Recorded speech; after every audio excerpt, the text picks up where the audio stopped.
Our story takes us to the autumn of 1781. The air is crisp, the leaves are beginning to turn, and the fate of an entire continent hangs in the balance, as delicate as a spider's web in the morning dew. For 6 long years, the American colonies, that audacious band of rebels, had defied the mightiest empire on earth. The British lion, wounded and snarling, was not yet ready to admit defeat. To understand the great mystery we are about to unravel, you must first see the board upon which this final, desperate gambit was played. Picture the vast expanse of the Atlantic Ocean, and on its western shores, a sprawling, bloody theater of war. In the north, the British sat comfortably in New York City, their main base of operations, under the command of the capable but cautious General Sir Henry Clinton. To the south, another British army, led by the agile and aggressive Lord Charles Cornwallis, had been carving a fiery path through the Carolinas. Victories were had, but they were brittle, costly things, like glass. They could not hold the land they conquered. Cornwallis, weary and his army battered, made a decision in the spring of 1781 that would echo through the ages. He marched his men to the Virginia coast, to a quiet tobacco port named Yorktown, nestled on a peninsula formed by the York River. He believed this was a perfect place to rest, refit, and maintain naval supremacy with the mighty British fleet. He wrote to Clinton, assuring him he could fortify the town and await further orders. It seemed a prudent, sensible choice. Little did he know, he was marching his army into a carefully laid trap. And now, we must turn our gaze across the ocean, to the salons and military camps of France. Here lies the first great secret of our story. For the American cause had a powerful, though complicated, ally. King Louis XVI's France, eager to humble its ancient enemy, Britain, had been pouring gold, supplies, and, most importantly, soldiers and ships into the conflict.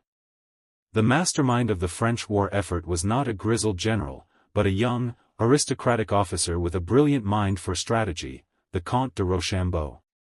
Rochambeau had spent months in America, his army camped alongside George Washington's own ragged, half-starved Continentals in New York.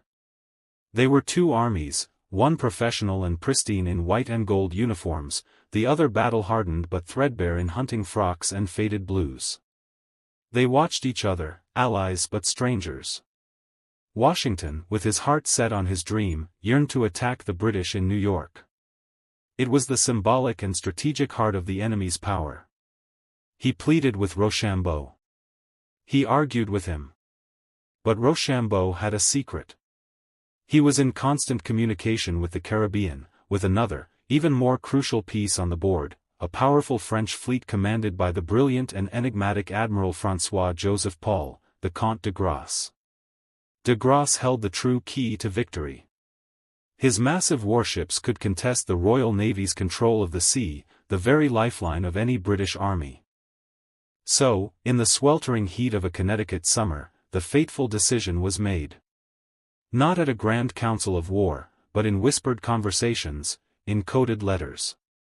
The plan was audacious, a masterpiece of misdirection.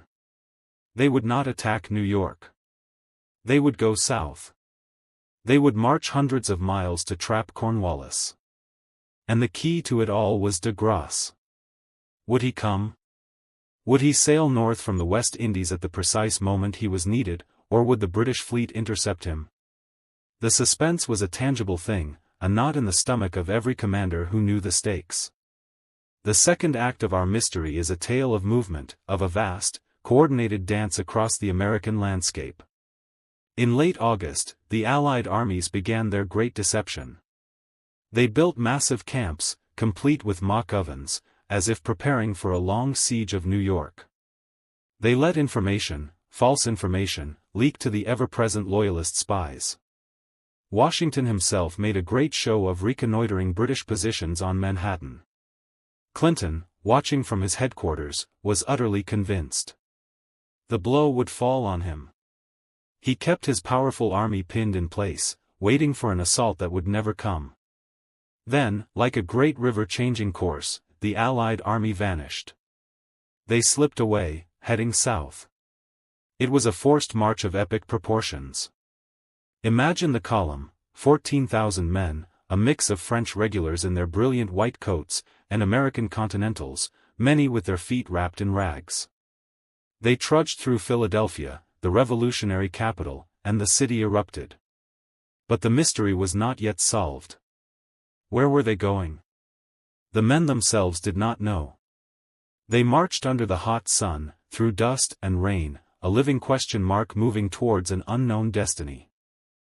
And what of Cornwallis, the man at the center of the web? In Yorktown, he was busy.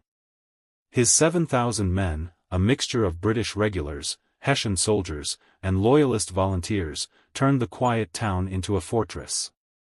They threw up earthworks, redoubts, and batteries along a series of low hills. Their cannons commanded the river, and they felt secure, believing the Royal Navy's dominance of the waves made them unassailable. They were like a spider that has spun a strong web, but failed to see the wasp approaching. The first whispers of the trap reached Cornwallis on September 5. A rider, his horse lathered with sweat, brought unbelievable news. A fleet of sails had been sighted off the Virginia Capes. But they were not flying the Union Jack. They were the white banners of France. De Grasse had arrived.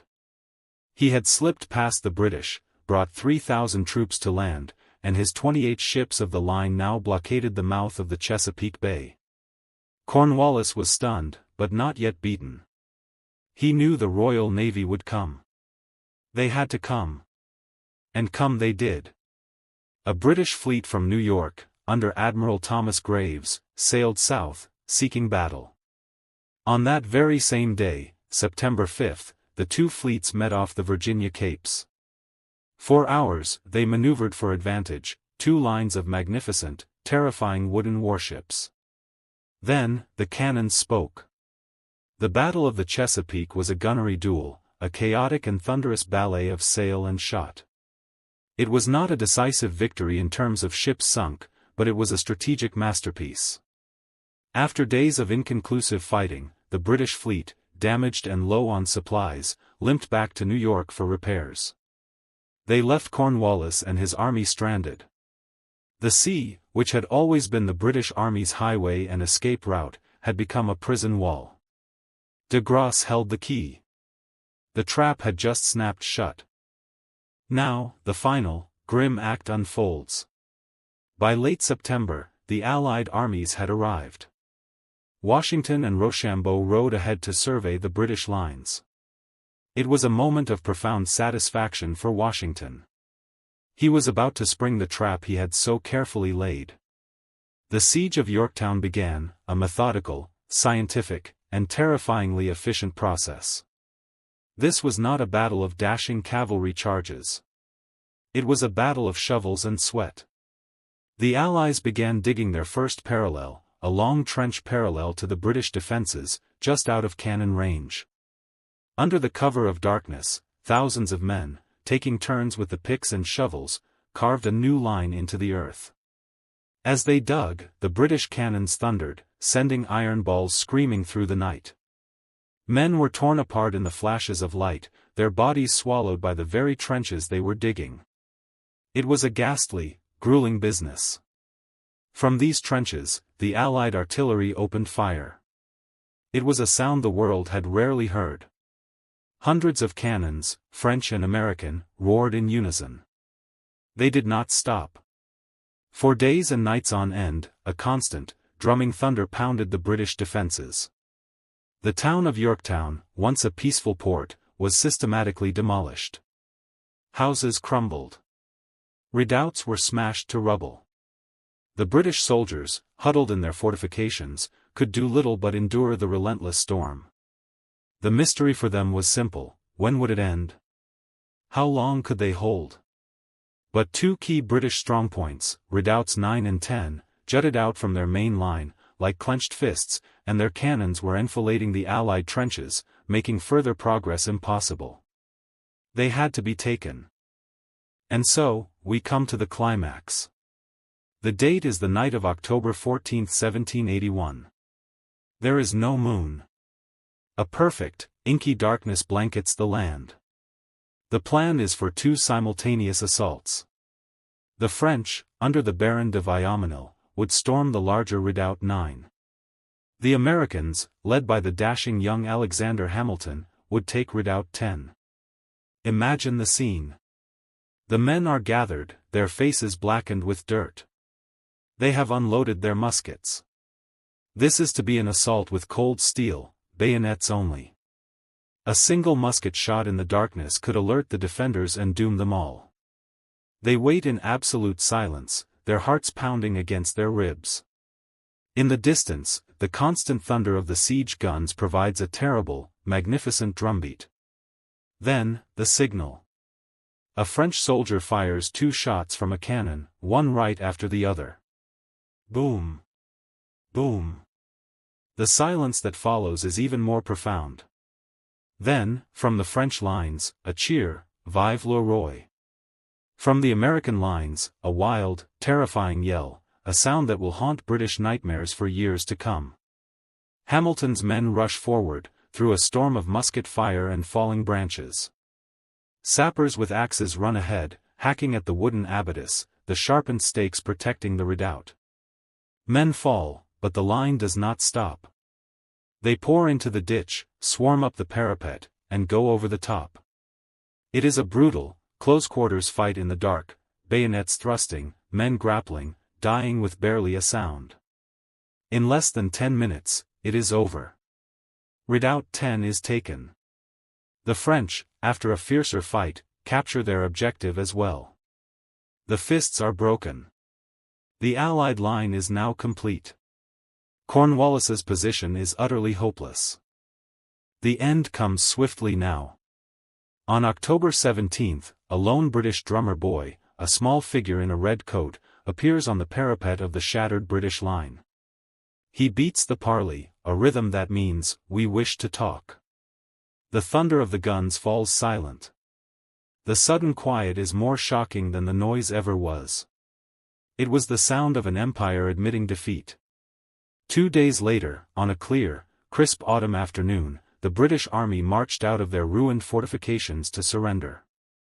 Their bands played a mournful tune, an old British march with a poignant title, "The World Turned Upside Down."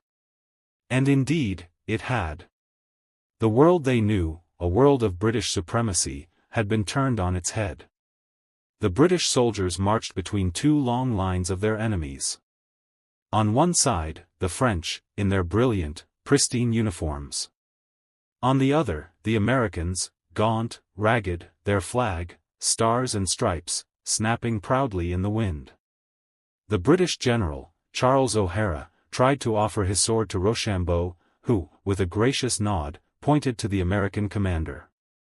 O'Hara then offered it to Washington. Washington, in turn, directed him to his second-in-command, General Benjamin Lincoln, who had suffered the humiliation of surrendering his own army at Charleston the year before. It was a subtle, powerful moment. The surrender was to America. This was their victory. When Lord Cornwallis, pleading illness, did not appear, he sent O'Hara in his place. It was a final, small act of defiance, but it could not mask the magnitude of the event. The greatest military power on earth had surrendered to a ragtag army of farmers and merchants, with the help of their French allies. The mystery of whether a revolution could succeed had been answered with a resounding yes. When the news reached London weeks later, Lord North, the British Prime Minister, paced his room, crying, "Oh God! It is all over." And it was. The Battle of Yorktown was not the final treaty, but it was the final, decisive battle. It broke the British will to continue the war. It forged an alliance between America and France. And it gave birth, in that moment of silence after the guns fell silent, to a new nation, conceived in liberty, and baptized in the fire of its own determination. The world, indeed, had been turned upside down. And the echoes of that turning, my friends, we can still hear today, if we only stop to listen. Friends, if you are interested in the true history of the United States without embellishment, subscribe to the Empire of Freedom channel.